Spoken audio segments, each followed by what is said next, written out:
Hey everybody, welcome back to the Rebel Jump channel. Today we're gonna take an in-depth look on the Star Wars Black Series Imperial AT ACT driver.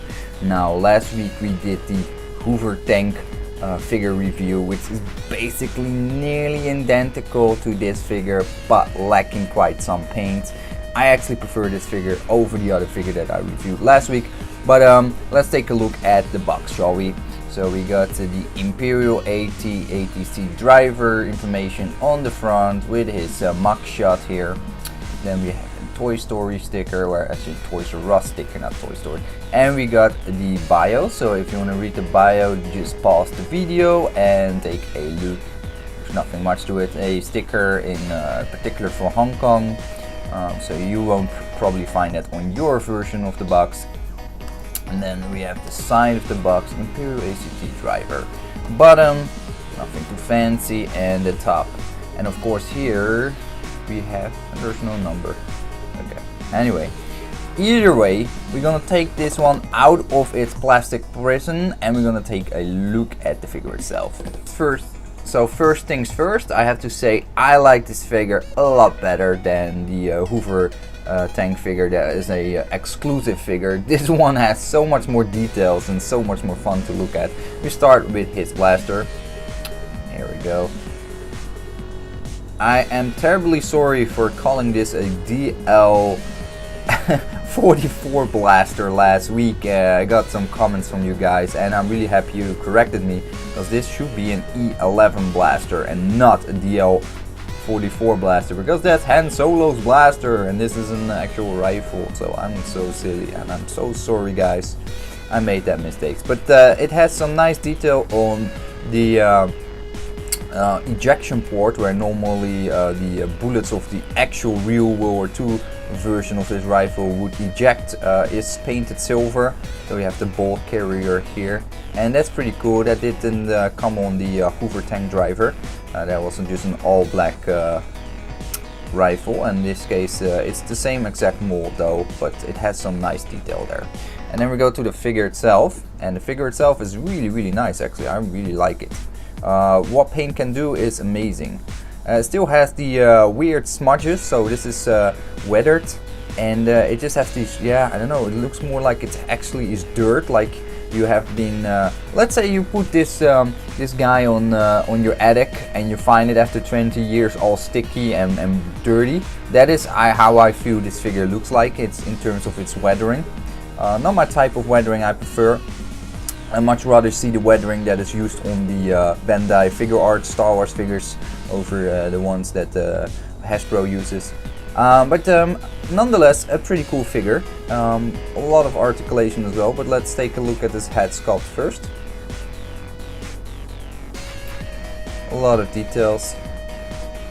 I love the backside with the big red square, some markings there. I think it's really helping to add so much more interesting value to this figure.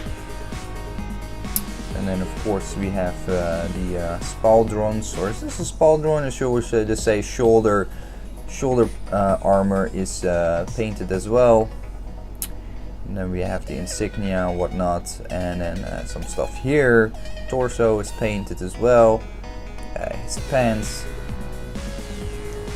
and then the amazing shin guards, which I absolutely love on these boots. They look so amazing. I absolutely love it. And then I think these are the classical stormtrooper shoes on the bottom of it.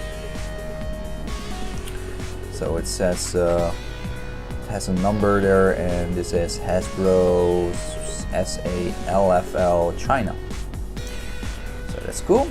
Let's go with articulation. So the head is on a ball joint and on a movable joint as well, so we can put his head up.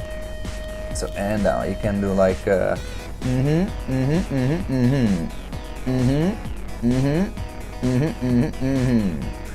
pretty funny. And you can move his head from left to right, because he has some more movement. If you put that ball joint all the way in the middle, instead of back, because this is slightly angled, his neck, so there's still some limitation, but it's not bad. It's not bad. Then the shoulders, of course.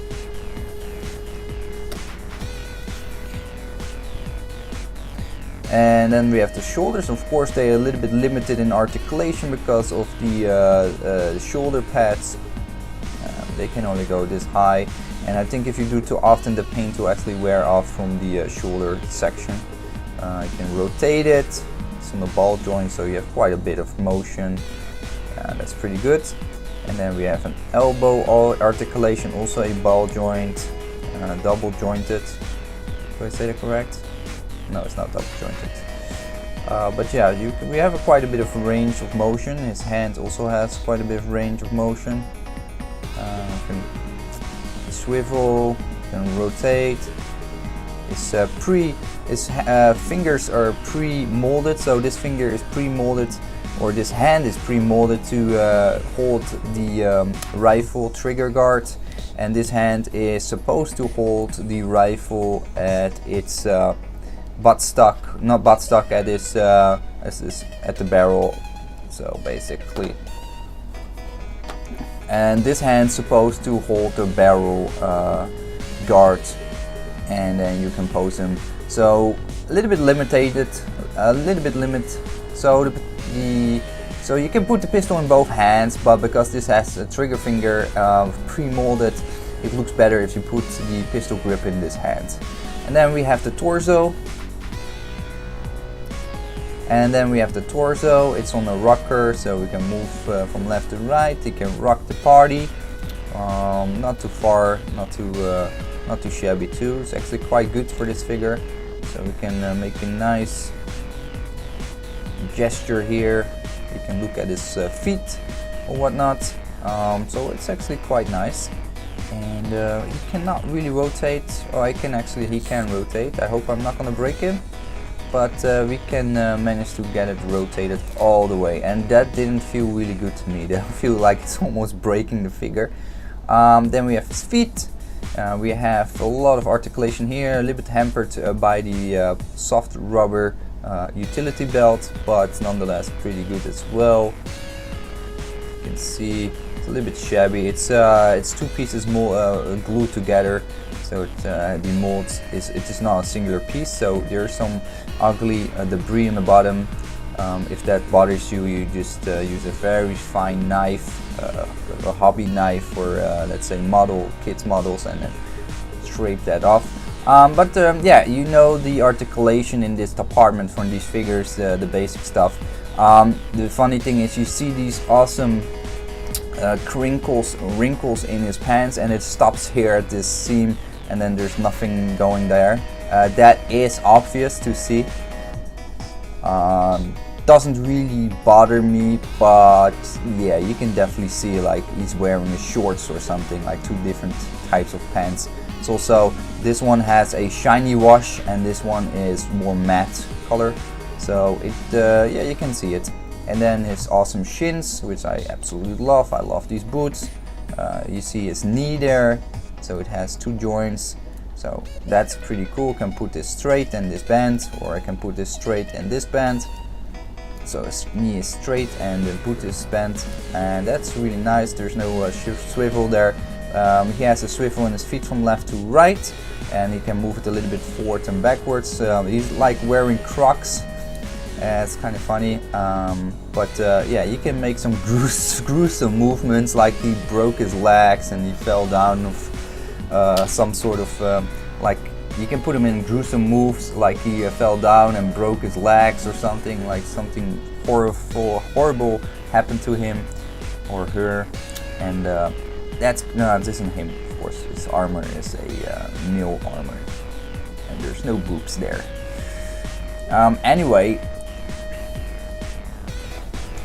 Anyway, let's see if we can get a funky pose out of him, and then we're gonna go to the verdict, and we're gonna talk a little bit more about this figure and what I think about it.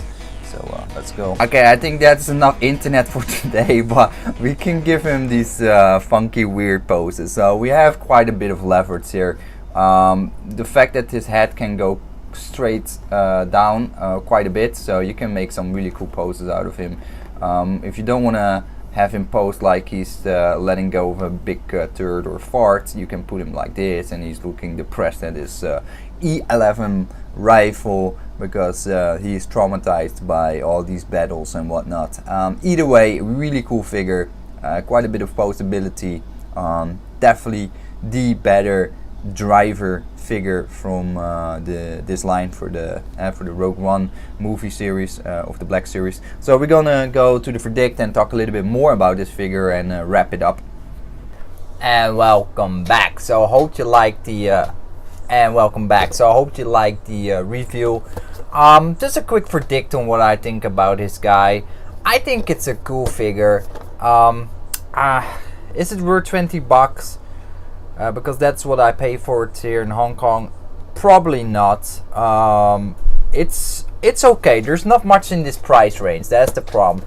Like the Bandai figures, even here in Hong Kong, are not that cheap, and I'm a big fan of the Bandai figure art figures. But yeah, those retailing of 50, 60, 70, 80 US dollar as well here in Hong Kong.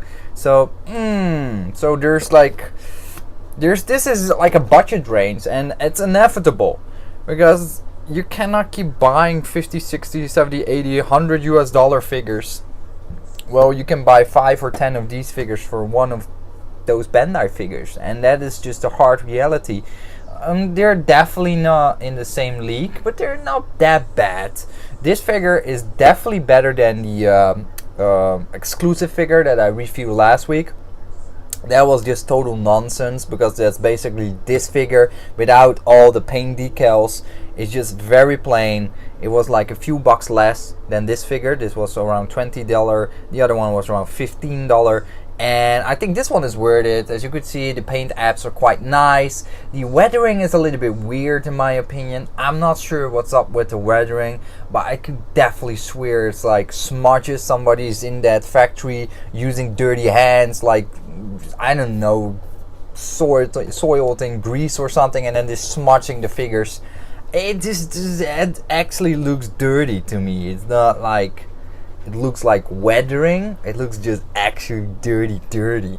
And I don't know what to think about it. I wish that Black Series finally is gonna do something about these black boxes. I'm not a really big fan of them. I think the artwork is ugly, and it continues to be ugly. And I see the upcoming new figures, the new wave figures, and I think, Jesus Christ, Hasbro, when you're gonna make a change to the box? Like, there's so many collectors out there, because you're targeting collectors. This is not really for kids. This is a targeted for collectors. So make the box more appealing. Like, it's so plain, it's so ugly. Like, make something cool out of it, or go back to the 40th anniversary Star Wars figures. Like, release them in with a backdrop card and a bubble shell. Like, I don't know. It really bothers me. But the bottom line of this is the figure's okay. I think it's an okay pickup. I think it's a good pickup. Yeah, no, let's be honest. I think it's a good pickup. It looks pretty cool. I'm not really fond of the weathering. It, as I said, looks quite dirty. Articulation of this guy is pretty good. I think it's pretty good. I think it's more than decent. You can get a really cool amount of poses out of it. It's one of those characters that is more for building armies, but then again, this is not the type of army builder that you think in the traditional sense. So you only get a few of these and like 20, 40 stormtroopers, for example, or shore troopers. It's okay. It's good for a Rogue One diorama. But I think overall it's a word to pick up. Now, of course, if you're a collector and you want to get every Black Series figure out there, yeah, you have no choice. I still have to say the Shore Trooper, in terms of the color scheme and whatnot, I think still looks the best of all the Rogue One Stormtroopers. I don't know how to really define them. I think they just, yeah, the Shore Troopers look just simply the best, with the brown pants, the sand color armor. I think they just come out more crisp. I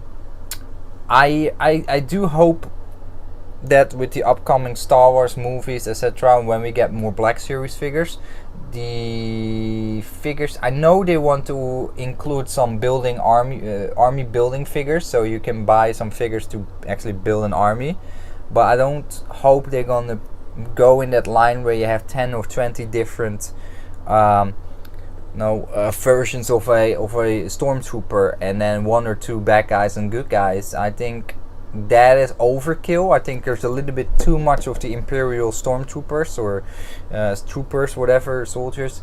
Why not more rebels? Like, why not more different rebels, random soldiers? Why there's there a lack of that? No, I rather see that, or with TFA, where they have these obscure figures that are only in the scene of the movie, one single scene, and you never see them again. I don't really mind that, like the original trilogy Star Wars movies, where they made a figure of everything, and everything got a backstory, whatever, even if it was 1 second in the movie, didn't matter. So I do like that fact that they're gonna do that, or still doing that, but I rather see more characters. Give me more bounty hunters, give me more cantina scum, give me more whatever. Just don't rehash the same figures in different outfits, 20 different stormtroopers, basically the same. No, basically the same uniform with some different decal colors. Let's say the Hoover tank driver and this 80 ACT driver, which is basically more or less identical with some difference in the scoundrels and the ranking colors and whatnot. I don't know. I'm not really looking to that. I want to have different sculpt, different colors, different sculpts. I want different figures. Bottom line, different figures. I much rather have a whole flora of different figures than 20 different stormtroopers. That's just my thing. I'm just not really into stormtroopers. I'm probably everybody from the 501st watching now. I think, what the freak, dude? Stormtroopers for life. That might be, but yeah, I just rather see more variations in maybe more Sith users, Jedi users, regular peeps, regular aliens from that Star Wars universe, and you can actually build up different sets, not only these action orientated sets, but also maybe temple sets, Sith Jedi temple environments, or cantinas. We had a cantina set from the Black Series a while ago, but give us more of that. Give us more different figures. I personally like, and some more vehicles. Like, we have all these awesome driver figures, but where are the vehicles? We just have a handful of vehicles and that's it. Make more Black Series vehicles. I know they're very big though, so that's a little bit of a problematic issue if you don't have much space like I have. But in general, I would like to see more figure. Like, you give me all these stormtrooper variations for all kinds of vehicles, but they don't have any of the vehicles. So yeah, I mean, yeah. And then I think if you do that, like, okay, you not give me the vehicles of these figures, at least give me then something that resembles, okay, this is a driver of this and this figure. Now he's just carrying a regular E11 blaster rifle. Why not a pistol? Why not a blaster pistol, or something that is a part of that vehicle?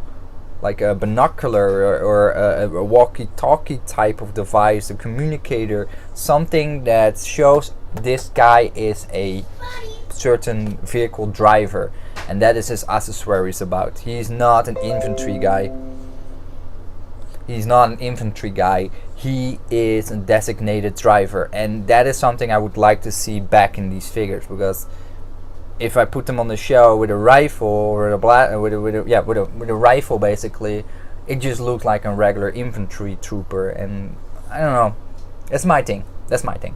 In general, for any Black Series figure that is designated as a driver, it just needs to resemble that a little bit better by having accessories fitting for that role, and outfitting him with a infantry assault setup in terms of a rifle. Then I think That's a little bit too bad. But anyway, this figure is pretty cool. I do recommend it to pick it up. It's a nice figure. It's fun to play with.